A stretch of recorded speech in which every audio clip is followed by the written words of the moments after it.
The afternoon sun hung low above the busy marketplace. Heat shimmered across the cobblestone street, and the air smelled of roasted peanuts and old wooden carts. Children laughed in the distance, their voices blending with the chatter of merchants and the cry of birds circling above. Among the crowd stood a gentleman, tall, neatly dressed, with a polished hat and a silver-tipped cane. His shoes gleamed with every step, his expression calm, collected, and proud. He walked with a certain grace, the kind of grace that drew glances from everyone around. He paused near a fruit stall, eyeing a basket of ripe mangoes. Their scent was sweet and heavy in the humid air. The vendor smiled nervously, recognizing the gentleman's expensive suit and quiet authority. Just as the gentleman reached into his pocket to pay, a sharp sound cracked through the air. Something small, fast, brushed against his leg. He turned quickly, startled. There it was, a monkey, thin, brown, with sharp eyes and restless hands. It sat on the corner of the cart, clutching one of the mangoes. The crowd laughed. The vendor shouted, waving his arms wildly. But the monkey only stayed, right at the gentleman. Its gaze was too steady, too human. For a moment, the gentleman froze. A strange unease crawled through his chest. The monkey tilted its head. Then it smiled. A slow, deliberate smile, not of mischief, but of recognition. The gentleman's breath caught. He took a step back. The air fell heavier now. The laughter of the crowd faded behind him. He could hear his own heartbeat, sharp and quick.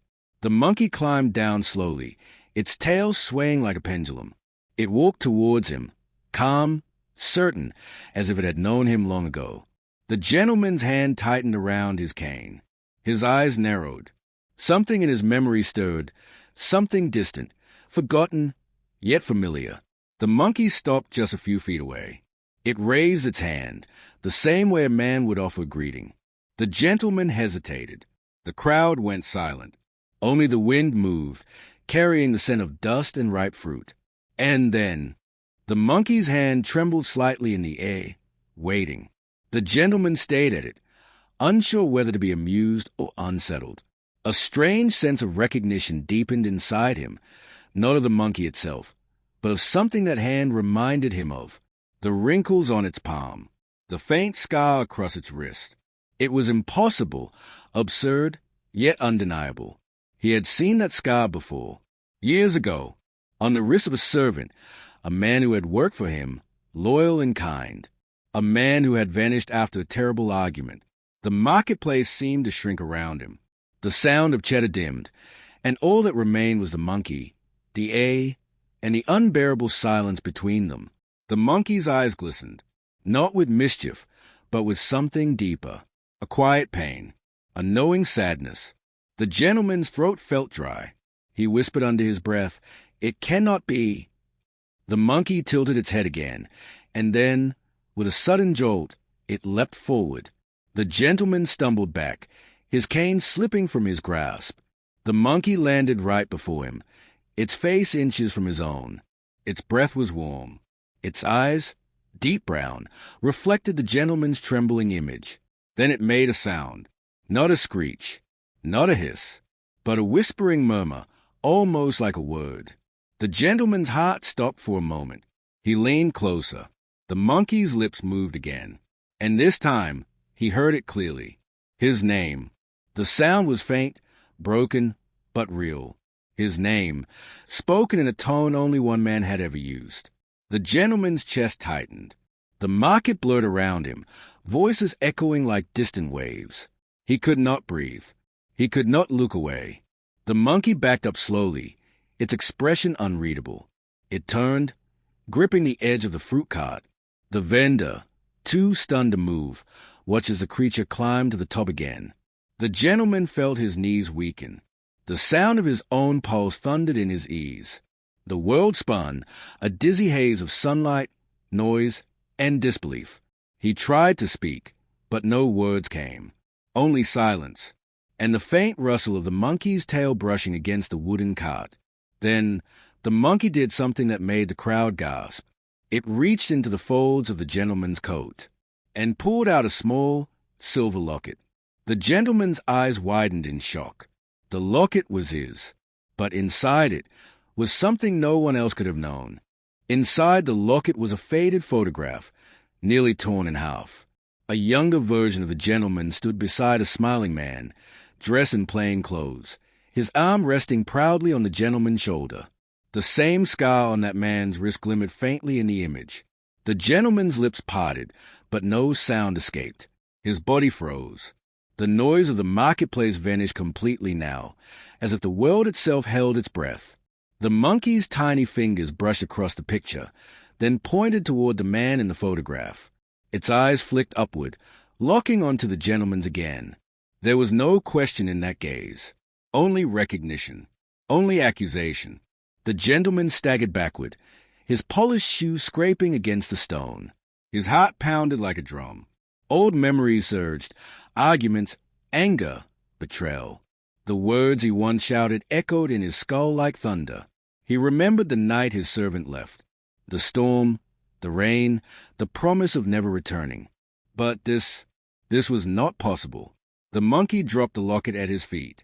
It clinked softly, the sound small, but sharp enough to cut through the air. Then it made a sound that was not human, yet filled with something painfully familiar. Grief. The gentleman fell to his knees, trembling. His eyes watered, blurring the world into shades of gold and shadow.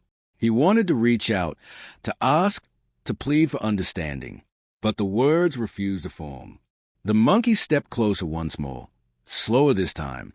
The air felt electric, a charge of emotion too heavy to bear.